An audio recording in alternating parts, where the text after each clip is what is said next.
Olá, queridos alunos do curso de Serviço Social, tudo bem? Aqui é o professor Luciano Santana. Vamos abordar aqui os conteúdos da nossa aula 3, da disciplina de motivação de indivíduos e grupos de trabalho. Em especial, nesta aula, nós vamos trabalhar os conteúdos da nossa unidade 4, lá do material didático, que tem como título Entendendo os Grupos de Trabalho. Então, a pauta para essa nossa conversa vai ser os grupos de trabalho e as suas características. O objetivo, então, é nós compreendermos o que vem a ser um grupo de trabalho, juntamente com as características que definem esse tipo de movimento social, esse tipo de comportamento das pessoas, que é o comportamento de viver de forma agrupada. Quais são os tópicos que nós vamos abordar ao longo deste encontro? Primeiro, características dos grupos. E segundo, gerenciamento dos grupos ou de grupos. Então essa vai ser aqui a pauta desta nossa unidade ou desta aula que nós vamos conversar. A questão problematizadora que eu coloco agora no início da nossa aula é essa daqui, olha. O que podemos entender por grupos de trabalho? Essa é a pergunta que eu faço para você, é a pergunta que eu lanço já na entrada aqui da nossa conversa para que você comece a pensar. Lá na nossa quarta aula, por exemplo, nós vamos estudar mais sobre as equipes. E aí já quero que você comece a pensar quais são as diferenças entre grupos e equipes, o que define um grupo e o que diferencia um grupo de uma equipe. São questões para a gente responder ao longo desta aula e mais propriamente concluirmos estes conteúdos na nossa próxima aula, quarta e última aula da nossa disciplina. Bom, começando então aqui a nossa conversa, o nosso discurso, eu começo trazendo aqui um conceito básico sobre grupos de trabalho, que é a interação entre pessoas com o objetivo de compartilhar informações e tomar decisões para mutuamente se ajudarem e enfim, conviverem ali de forma conjunta. Então, grupo de pessoas são pessoas que, por algum motivo, são, de certa forma, colocadas para convivência diária ou periódica, e a partir desta convivência estabelece algum tipo de relação, estabelece algum tipo de interação, mas não necessariamente com uma finalidade bem definida, contrariamente a uma equipe, né, que tem um objetivo muito claro, uma meta muito clara a ser cumprida. Já começo aqui a diferenciar com vocês grupos e equipes. Então, o grupo são pessoas que por algum motivo estão em conjunto, convivendo em conjunto, porém não necessariamente compartilham dos mesmos objetivos.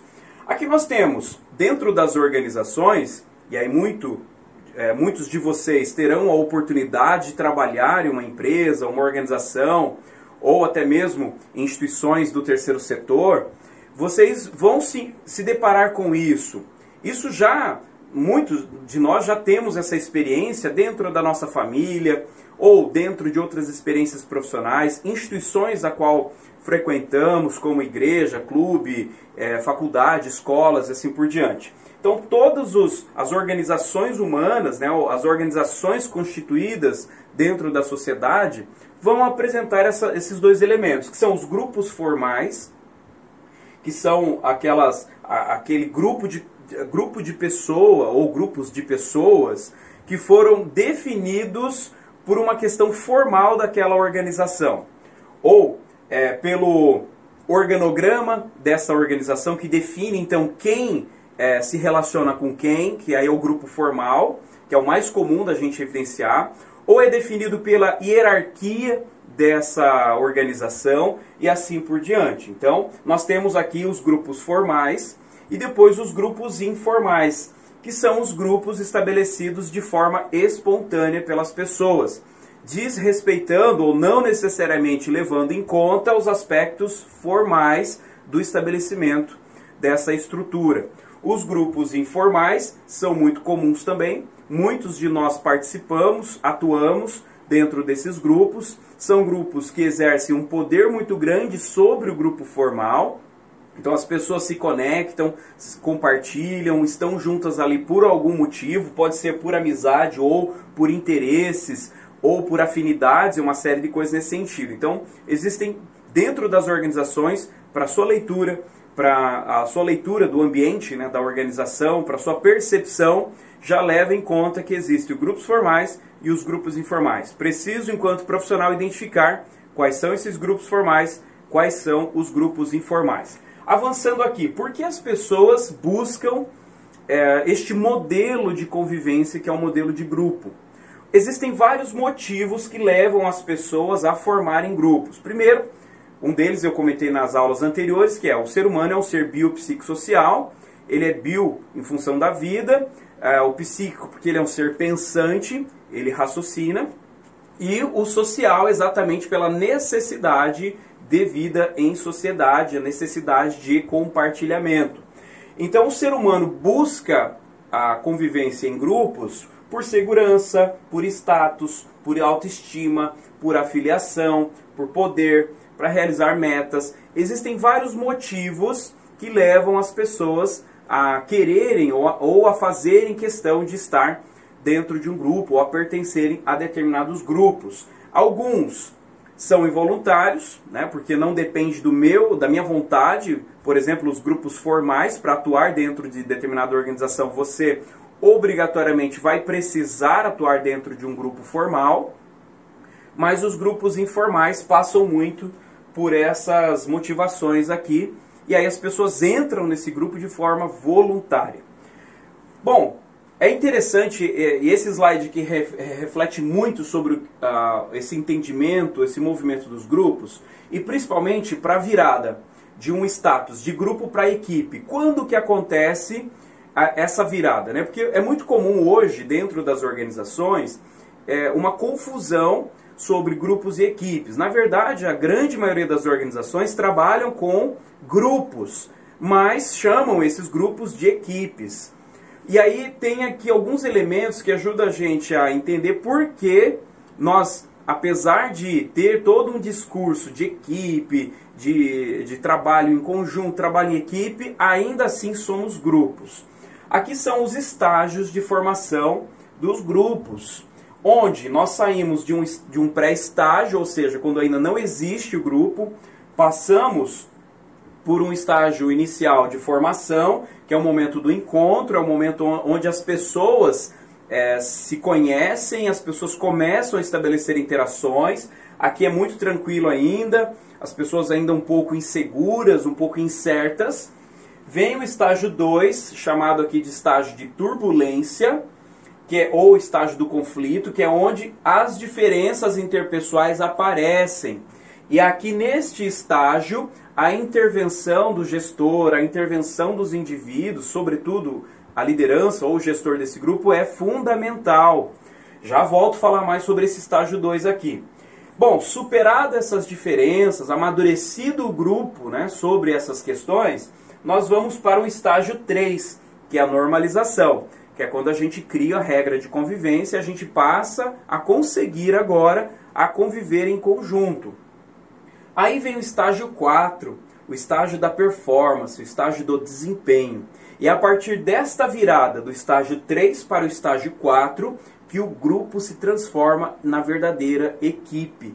Beleza? Então aqui vem o estágio da performance, quando nós já superamos os outros estágios, superamos as diferenças interpessoais, as diferenças de opiniões, as diferenças de gostar ou não gostar, colocamos a meta, o objetivo acima dessas diferenças e todos já compreendem amadurecidamente o que precisa ser feito. Aí vem o desempenho. Tá? E aí, por fim, o último estágio, principalmente em grupos formados de forma temporária, tem o estágio da dissolução, que é quando se desfaz o grupo. Então, por exemplo, é um projeto, talvez você vai participar inclusive de muitos grupos assim, é um projeto que tem tempo para começar e tempo para terminar. Então, vive-se intensamente todos esses estágios, até chegar nesse último estágio, que é quando se desfaz o grupo. Aqui tem algumas preocupações, porque as pessoas se apegam, as pessoas acabam criando afinidades e laços afetivos, e ao final, quando se desfaz, a pessoa pode ter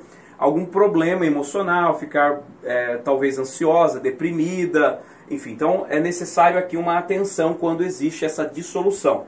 Voltando ao estágio 2, que eu havia comentado com vocês, porque existe o discurso dentro das organizações de que somos equipes, mas que na verdade somos grupos ainda. Porque a maioria dos grupos ainda estão concentrados nessa fase 2. Porque essa fase 2 é uma fase que leva tempo para ser desenvolvida. É uma fase onde você vai identificar as diferenças, você vai trabalhar o desenvolvimento com as pessoas, fazer com que essas pessoas reconheçam essas diferenças, amadureçam e aprendam a lidar com essas diferenças. Isso tudo leva tempo, porque é desenvolvimento de pessoas. Porém, aqui tem um outro elemento que não aparece aqui no quadro, mas eu já trago para vocês, que vai ser decisivo na forma como as empresas não conseguem evoluir este processo, que é um negocinho chamado rotatividade de pessoas. Cada vez que eu estou desenvolvendo um grupo e existe rotatividade de pessoas, eu volto para a estaca 1, ou estaca 0, se assim que a gente pode dizer. Eu volto para o início do processo, porque é um membro novo, é mais um ali naquele grupo que precisa ser integrado, que causa estranheza, que vai causar desconforto em quem chega, em quem está ali naquele grupo. E perceba então que nós vivemos tentando desenvolver os grupos até chegar no estágio de equipe, de performance, porém, rotatividade, principalmente rotatividade, né, faz com que os grupos fiquem patinando aqui no estágio 2. Tá? E aí, é claro, outros elementos como a própria liderança que vai coordenar esse trabalho, o nível de maturidade das pessoas envolvidas e a vontade dessas pessoas em se desenvolverem e assim por diante. Tá? Então aqui são os estágios de desenvolvimento de um grupo. Olha que interessante agora, eu deixo a provocação para que você extrapole este conteúdo e leve para o seu dia a dia. Quando você estiver trabalhando, quando você estiver no seu dia a dia profissional, que você consiga ter clareza para identificar esses estágios. Quem dos membros já conseguiram evoluir, já conseguiram se desenvolver e já estão numa performance mais talvez melhorada, ou já estamos numa fase de padronização ali, de normalização, onde a gente consegue criar regras de convivência, ou não, estamos aqui patinando, estamos ainda discutindo as relações, estamos aqui falando sobre pessoas, aí evidências, rádio corredor, conversa, conflito interpessoal, toda aquela pauta que nós conversamos lá no início da nossa disciplina, que eu falei que é tão importante para o desenvolvimento de todo o processo do conhecimento aqui da nossa disciplina. Então aqui, quando você tem um indivíduo que é mais preparado, que está mais maduro, ele vai conseguir superar essa fase 2, ou ele vai ajudar principalmente a contribuir para o desenvolvimento do grupo. Alguns fatores que vão influenciar na dinâmica dos grupos. Interdependência, o quanto eu dependo do seu trabalho e você depende do meu, quanto uma outra área depende do meu trabalho e o meu trabalho depende dessa outra área. A incerteza quanto à tarefa que precisa ser feita, a falta de clareza sobre os objetivos, sobre a tarefa em si. Tempo de orientação ao objetivo também vai ajudar a complicar aqui ou a influenciar ou de forma positiva ou de forma negativa a convivência dos grupos. E alguns fatores que vão moldar os grupos: a definição de papéis, a coesão do grupo, que é o quanto o grupo está convencido de permanecer juntos, o tamanho do grupo, esse é um ponto muito importante. As equipes elas vão ser geralmente formadas por um número reduzido de pessoas. Quando você tem um número muito grande de pessoas envolvidas, dentro desse grande grupo começa a existir subgrupos, aí começa a ter mais complexidade na gestão. E a composição no sentido de formação, no sentido da heterogeneidade ou homogeneidade, a questão etária, a questão de gêneros, a questão, enfim, a composição, a diversidade de pessoas, de personalidades, uma série de coisas que vai compor este grupo. Aí até fazendo voz a esse tipo de assunto, nós temos aqui os grupos homogêneos e os grupos heterogêneos. Grupos homogêneos são formados por pessoas mais parecidas, com a mesma faixa etária, com o mesmo tipo de formação, mais ou menos o mesmo tipo de conhecimento. É um grupo que toma decisão mais rápido, é um grupo mais ágil no sentido do fazer, são indicados para tarefas simples, que não exijam tanta discussão, e também aqui no caso que não exija tanta criatividade, tarefas rotineiras. E os grupos heterogêneos, formados por pessoas diferentes, com habilidades e competências complementares. Aí são indicados para resolver problemas complexos, só que para isso precisa de mais tempo. Então, diferente desse que é rápido, esse aqui é mais lento, vai ter que discutir, vai ter que debater, enfim. Então, geralmente indicado aqui para tarefas que não exijam tanta rapidez na tomada de decisão, porque é um grupo que vai ter que abrir os temas, discutir melhor para depois tomar a decisão. Professor, qual desses grupos é melhor? Nenhum dos dois. Depende do contexto, depende da necessidade da organização. Eu posso compor um grupo homogêneo que vai rodar muito bem. Eu posso compor um grupo heterogêneo que ele vai ter resposta à altura do que eu espero. Então, essa clareza de objetividade na composição do grupo é que é importante por parte de todos vocês. E também ter consciência de que tipo de grupo você está participando, né? Acho que, não sei se vocês percebem, ao longo da minha fala eu sempre vou colocando um viés de quem está na gestão desse grupo, o olhar de quem gerencia esse grupo, mas também o olhar de quem está dentro deste grupo. Porque isso acontece, né? Ao mesmo tempo que nós coordenamos as atividades, muitas vezes, nós também somos membros influenciadores e também influenciados, né, dentro dos grupos. Aqui sobre as dinâmicas intergrupais. Essa dinâmica toda, ela vai levar em consideração alguns elementos. As características de cada um, ou seja, a diversidade, ritmos, aí entra toda a pauta da unidade 1, gente. Aquele conhecimento é a base para a gente conseguir fazer a leitura dos grupos, para a gente conseguir entender essas características dos grupos. As características de cada um, o ambiente organizacional, então é um ambiente que favorece, um ambiente que não favorece, é muito tenso, é muito estressante, não é? Qual é a natureza do trabalho que está sendo coordenado? E as bases de interações situacional das tarefas, né? Então, como que existem ou como são estabelecidas as interações. Todo grupo, toda convivência em grupo, geralmente vai surgir lá naquela fase 2, ou a qualquer momento, mas sobretudo naquela fase 2 que eu apresentei, possíveis conflitos. E quando surge o conflito, eu preciso saber como lidar com esse conflito enquanto indivíduo pertencente a esse grupo e também ou gerenciar este conflito enquanto coordenador deste grupo.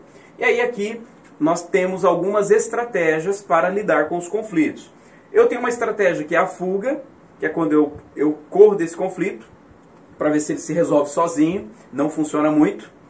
Eu tenho a acomodação, que é quando eu vou fazer um papel de mediador, então eu vou tentar apaziguar de um lado, apaziguar de outro, é muito comum essa postura.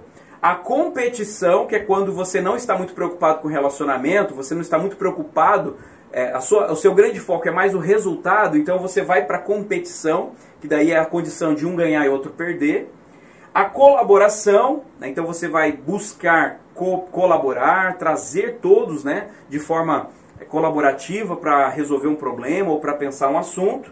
E a concessão, né? Então você vai ceder em troca de algo, ou você vai exigir que a pessoa estabeleça uma concessão em troca de algo que você tem a oferecer. Então a concessão também, as barganhas aí, como a gente fala nas negociações, são importantes aqui para lidar com os conflitos. O fato é, conflito ele deve ser entendido como algo natural na vida do ser humano, porque assim, nós somos diferentes por essência, então é natural que exista divergências, mas não é porque existe esse tipo de divergência ou algum tipo de divergência que a gente precisa brigar, que a gente precisa conflitar.